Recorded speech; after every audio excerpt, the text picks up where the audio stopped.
Hey y'all, I'm James Wright and welcome back to the shop. Today we are making a mortising gauge. Now a mortising gauge is basically a marking gauge, except for it has two pins, so it can mark out either side of the mortise and or tenon.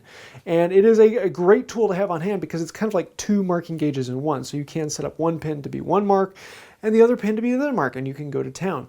Now this design is one that I've kind of been playing around with my brain, and there's a whole bunch of different designs for mortising gauges and marking gauges. And this is one that's very easy to make. Most people can whip one of these out in a couple hours in their shop.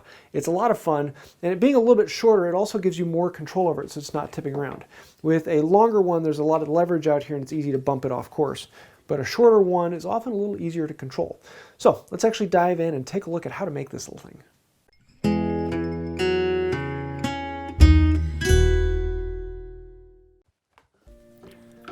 To make this, I need to create a beam, and because it is a mortising gauge, I actually need to make two beams, one that will set either side of the pin. I have this stick that's a little shorter than I'd like, which means that my beam will not be quite as long as I would want it to be, but I think I can work with that. This is a piece of live oak with a lot of crazy grain, and I needed to square it up because it was a very rough shape, and took it down to a little less than 3/4 by a little bit more than 3/4.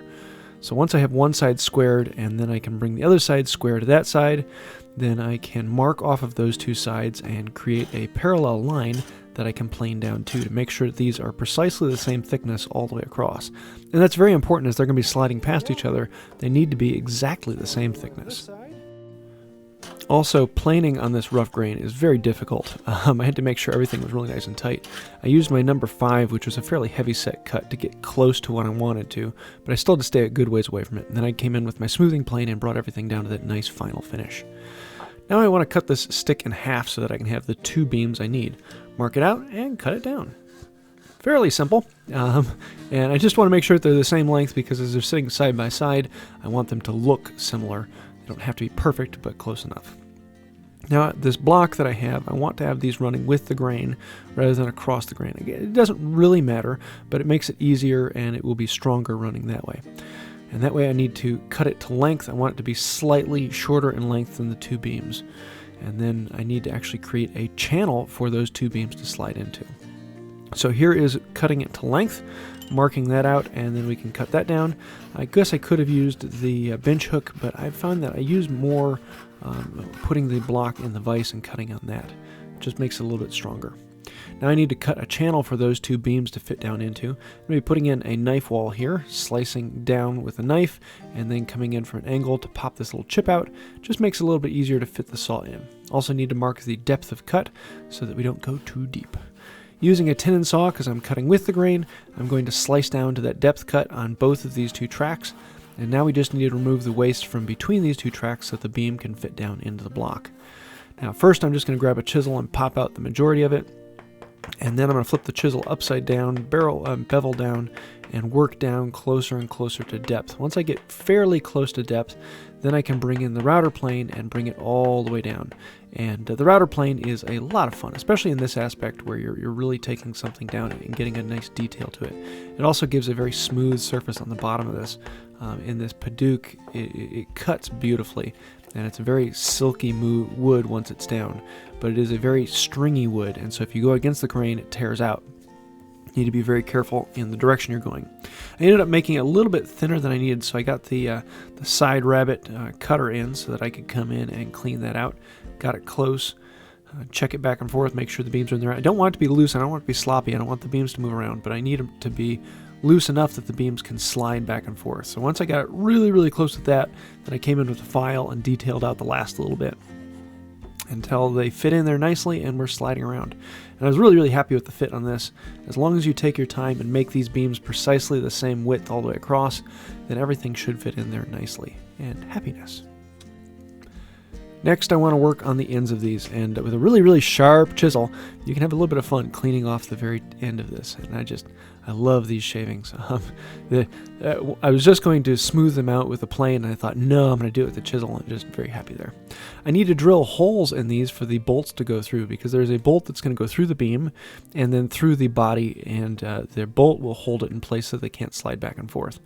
So I can drill all the way through just with a normal twist bit. It is going to tear up the wood a little bit more than an auger will, but I just decided to use the twist bit in this case.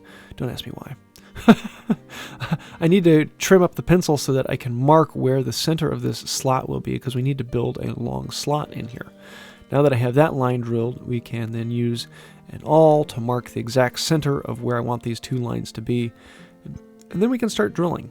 And what I'm going to do is drill holes all the way down in sequence, getting it close.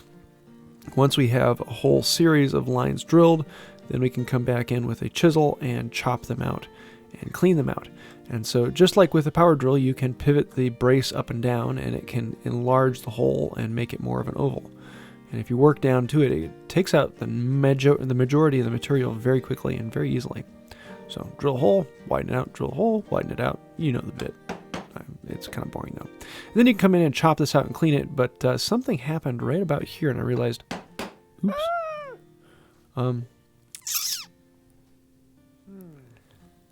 Not what I wanted to do. Okay, so let's glue this back together. Now, I put some super glue on here, and some people like to put super glue on one side and activator on the other. And the tests I've done, that actually is not as strong as it could be. I use a gel glue on one side and then put the two together. And it will take longer for the glue to cure inside, though not that long. Spritz the outside and it will hold itself together. As long as you don't put too much pressure on there, it will work perfectly fine. The only problem with using activator is it kind of bubbles up on the outside, and you tend to get this schmoo on there you need to clean off.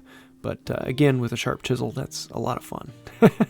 Now we can cut it apart, and I decided this time to clamp it in the vise so that there's no chance of me spreading it apart. Just take my time and do it right. So yeah, be careful when going this way, because you may end up splitting it. Then we want to come in with files and clean up all the edges and get that smooth and happy inside. I used a rough file, and then to a finer file, and then to a very fine file. Then I used a round rat tail on either end and detailed them out. And I'm really happy with how these two slots came out. It's something that looks very difficult, but as long as you take your time and do everything in a nice straight line, it actually goes pretty quickly and easily. You can see how the bolts will go through the two beams into the slots, and you can put a wing nut on one side and you have a working device. Now we can smooth this all up and clean it up and get it ready for the final details. And I love when you smooth Paduke. It has this beautiful shine right off the wood. It's absolutely gorgeous and a fantastic wood to work with. Putting a slight chamfer on all the corners, just holding a plane and running it over does the trick, basically just knocking the material off. Now we need to work on the other end of the beams. We need to put in the marking knife itself, which is basically going to be a nail that we sharpen up. So I'm drilling a hole that is ever so slightly smaller than the nail I want to put in, and this will pinch the nail when I pound it in so that the nail doesn't move around. Also decided to add a little bit of detail by putting a chamfer on the corners here, fairly heavy chamfer. And this is fun, just taking a chisel and freehanding it, doing a little bit of carving. It's a great way to improve skill rather than relying on some jig or a saw. Work with a chisel and experiment and play around. Put a little chamfer here, a little chamfer there, and you'd be surprised at how quickly you can become proficient at working with that. Then the small one was a little bit too much to hold with the plane. The pieces were rocking back and forth. So if you put the plane in the vise, make sure not to grab the wings of the plane, grab the sole of the plane, and you can actually run blocks across it that way, the Cooper style. Now for the knives, I'm just going to be using these finish nails, and I want to sharpen them. So I'm going to be creating two sides where I'm going to file them down into a nice sharp knife point. And that can then cut across the fibers on the wood. Gives you that really nice clean fit. Pound it in, and you have your marking tip. I just need to flip around and do the same thing on the other side then. And don't drive it into your bench. You don't want to nail it down in. You just want it sticking out a little bit. Just an 1/8 inch or so is all you really need. And then file the other one, pound that in, and we're good to go. Just don't hit your fingers. Okay, so now it's basically functioning. We can put the hardware in and check it, make sure everything is the way we want it to be, and take it for a test drive and kind of experience it. And here you can see how these will lock in. The bolt goes through with a washer on either side, and then you can lock them in place so you can easily slide them along that slot to wherever you need them to be, and then turn them down and lock them in. A fairly quick and easy system. Now for laying this out, I put the chisel on the board and then put a mark on either side of the chisel. It's much easier to do this than it is to put the chisel up against the marking gauge and try and set the pins off of that.